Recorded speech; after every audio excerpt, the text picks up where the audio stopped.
There's a couple different ways you can insulate your roof in your building. You can use a single layer system, like a 6 inch is probably the most common, and that's just going to be compressed between your purlins and the top of your roof. Very simple system. You can roll it out, compress it down, and screw right through the system.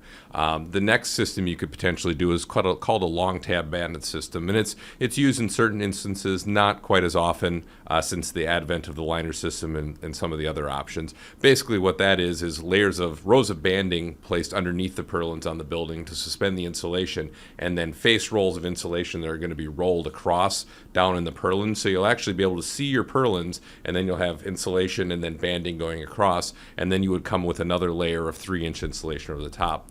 A liner system actually covers the purlins and everything, and it goes from the full length of the bay to the full width of the bay, and it'll cover all of your purlins on the underside of there and be supported by the banding, and then your insulation will be dropped on top of that between the purlins, and then you'll have another layer running perpendicularly across the purlins. So a couple different ways you can do it. There's also ways you could do it with liner panel, use that instead of a fabric liner system up there.